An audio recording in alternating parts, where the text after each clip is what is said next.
What's up, guys? I have another LEGO Transformer for you today, and this is Skyline. Thank you very much to Mindvendor for submitting the name. He probably doesn't remember it because it was a while ago, but I remember, and now I am giving credit where credit is due. Thank you to everyone else who submitted a name, but Skyline is the one I chose to go with. And here he is in his ground crane mode. And I'm really happy with the way this turned out. I didn't really plan much when I went into it. All I knew was where I wanted certain parts to be in the robot mode, and I knew I wanted him to be some kind of crane, and this is how he turned out, and I'm really happy with it. You see he's got the little hook just dangling down there, quite annoyingly actually. He's got the cockpit, which I really like the way that turned out. It looks fairly accurate. He's got the treads down there, which look alright. Back here you see he's got another hook, which is a little bit more useful in robot mode. I just like how it's able to store there. So taking that off, you can see that reveals a few more studs. He's not completely studless, but the ones that are visible are all necessary either for clearance and transformation or for solidifying the robot mode, so they don't bother me that much. You can also see he's got a few more details back here. He's got this little vent and this little smokestack, which is made from a lightsaber. I just thought it looked cool. And overall, he's a really solid looking crane mode, and he's not centered. So as I said, I didn't really plan anything when I went into this, but out of curiosity, I did some Google image searching after I got them all built to see if there was any existing construction vehicle that resembled him, and surprisingly there is. I'll go ahead and put it on the screen now. I believe it's called a Grove GHC 130, and you can see it bears a striking resemblance to Skyline here, so I thought that was really cool. It looks like one of those cranes where the actual crane part extends or elongates, and unfortunately this guy doesn't have that feature, but I'm not going to lose any sleep over that. I still think he looks great. I love how he's got the little cable here, I guess, and it runs down through here. I just think that's a really cool look. And for a couple quick comparisons, here he is next to Freeway. I think these guys scale alright. I'm not exactly sure how well a sports car would look next to a construction crane, but I could see someone getting into this car and also being able to fit into that little driver's seat area, so I think it works well enough. And for another comparison, here he is next to another construction vehicle that is in a similar scale. It's just something I've had since a kid, and I built this guy and I thought, oh look, they scale similarly. So there you go. And I'm not sure if anyone else is going to notice, but I am aware that the driver's seat is on the wrong side, but flipping it over to the other side does involve a few more things than just taking it off and putting it on there, and that'll become a bit more apparent in robot mode, but I just didn't think it was worth the trouble, and it looks alright as it is. So, with all that out of the way, let's get to his transformation. Skyline's transformation involves a couple of unorthodox techniques, one of which is what IXRolled refers to as assisted parts forming. But it's a pretty solid, smooth transformation, so let's just get into it.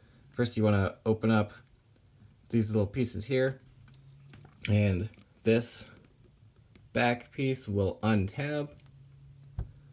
So now the cable is just dangling. And then we're going to bring out the center bit of it here, which is going to reveal a head. And then I'll try to show this off. So you see the cable is kind of looped through that hinge piece there. What you're basically going to want to do is unloop this piece. Just like that. Now it gets a whole lot easier to work with, and it's just going to dangle around like that for the rest of the transformation. Moving back down so you can see, let's go ahead and work on the treads, which are where the majority of the unorthodox techniques come into play. The first of which is this plate right here, which has to slide onto this stud right here. You can see there's an exposed stud, which is necessary for the treads to close up like this. But in robot mode, I don't like having that stud there. So what I do is, if you can see any of this, alright, now you should be able to see it just fine. What you have to do is take this plate here and cover that stud so it really plays with the tolerances of how well this is able to stay connected, because it is still connected just barely to the stud it was sitting on, we're just sliding it over this other one. And I really want to do it without it popping off.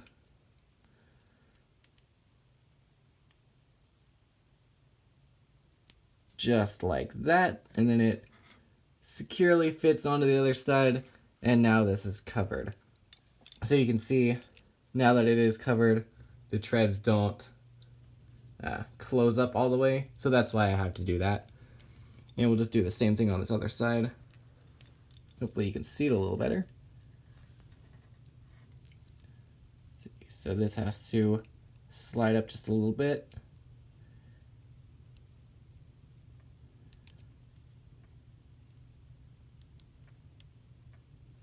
And it just slides over that stud right there. Kind of parts forming, but it does still stay connected a little bit. And there we have that done. Next, what we need to do is untap the treads from their support mechanism here. So you can see we've got this little hinge here, and they're also pegged in. So you need to unpeg them like that. You can see it's not angled right anymore. We've unpegged it from there. But there is also a real clearance issue with getting the arm out. So you just have to fiddle with all this to get it out. Just like that. And now we've got the arm unpegged just like that. And we can swing it down like that. Do the same thing on this other side. This one has a tendency to pop off a bit more. So I'll try to avoid that. It looks like we've got it. Now we just need to get it out of here. Just like that. And there's you see it popped off. I don't know why, but this hinge, or this little plate here, doesn't stay connected as well as the other one. But you can see we've got plenty of hinges there to help out with the clearance issue. Because you can see it doesn't go in smoothly. You have to fiddle with all of this. But once you get it out, swing that down, swing this down, and there we have the treads ready to go for the rest of the transformation. Alright, so from here on out, the rest of the transformation is pretty easy. What you want to do is take the front part of the crane, just bring it down about that far for now, and you really want to have the head out of the way for this, because we're going to take these back sections, rotate them up, and they come out a little bit as well on an angle as you bring them up, and these are going to form the main part of his upper torso, just like that. So now we're going to take these and bring them up, and they're going to peg in right here, just barely, because you can see the angle isn't the same, and if you peg them on all the way, that's going to put stress on this hinge here, and it's going to cause it to break. It is already starting to loosen up, just from how many times I've done this. So you just want to peg it on just enough, not all the way, just so it's secure enough for the arm to be able to rotate around and be on a solid connection. So we'll just do the same thing on the other side real quick. Peg that in just a little bit, just so this whole armature here isn't flopping around when we rotate the arm around. So now we just take the head, bring it into place, and this will come down. We'll mess with that here in a little bit. Now what you want to do is bring this down all the way and straighten out the legs. And for whatever reason, this brick here is scraping on these other bricks, and I'm not sure why. It should be a smooth connection, but we need to rotate this around, and occasionally it might get caught on something. It looks like it's going to cooperate for the video, so that's good. And now we just need to come down here, split the legs at the feet. Now we can just get him standing, get him a bit more balanced. Alright, now we'll just come over here, fold the hands out, just like that.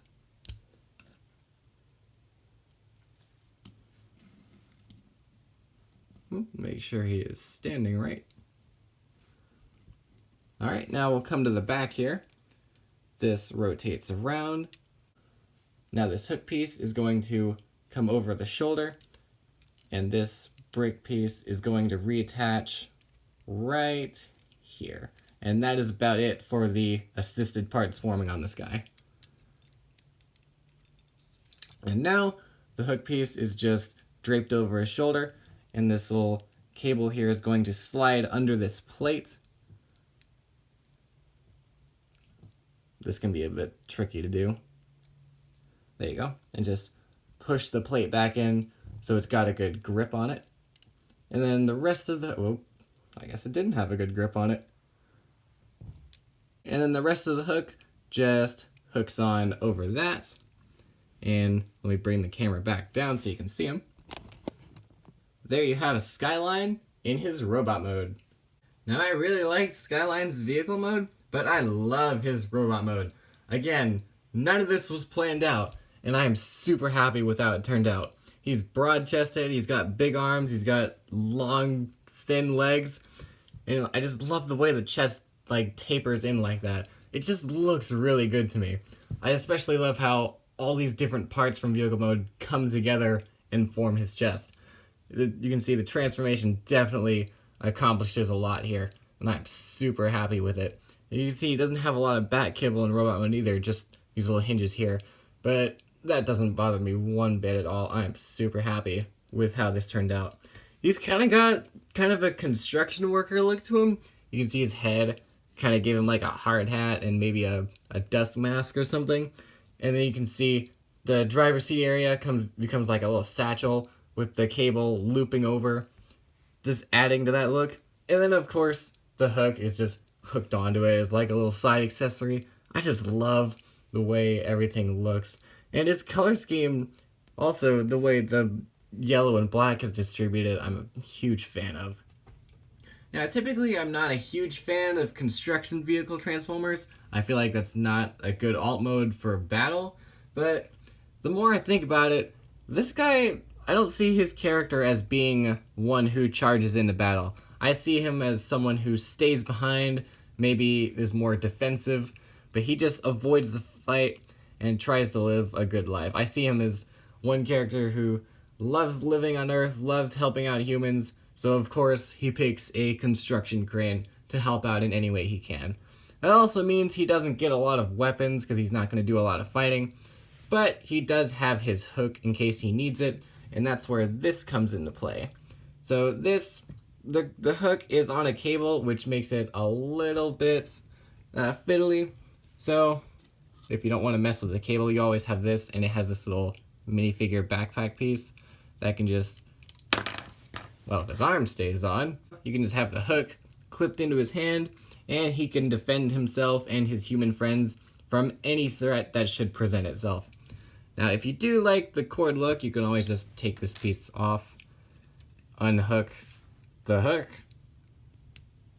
just slot that into his hand, and you can just substitute that, and it works just fine. The cable doesn't hinder him from posing at all. It's just long enough to where it's not a nuisance, and I think that looks pretty cool. It's just you have the option of leaving that all secured into place.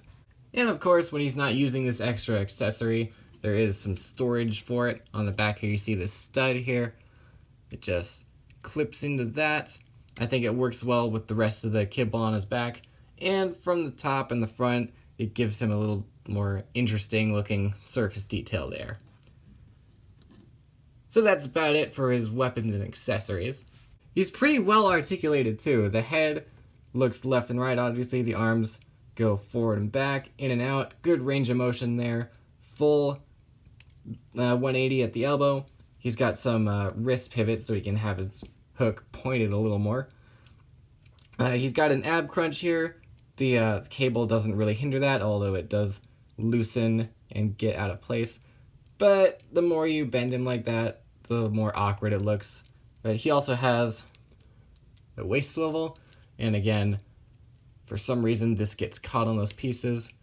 I'm not sure why. It should be a flush connection, but for whatever reason it's not, and it can cause these bits to loosen up a bit. The legs go forward and back in transformation. They also go in and out pretty far, although this one is kind of hindered by the satchel. He's got full bend of the knee. The feet go forward and back, and the ankle piece is separate, which allows him to stand up pretty well despite how small his feet and legs are. So he's pretty well articulated, and I do really like that. For another comparison, here he is again with Freeway, and this guy is a lot taller than my usual smaller scale Transformers.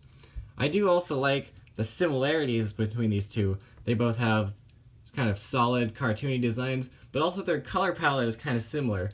They have, obviously they're different colors, but they have that primary color, and then black has an accent and really not much else. I mean, Skyline has a little bit of grays and silver there, but for the most part, I think they look pretty good together.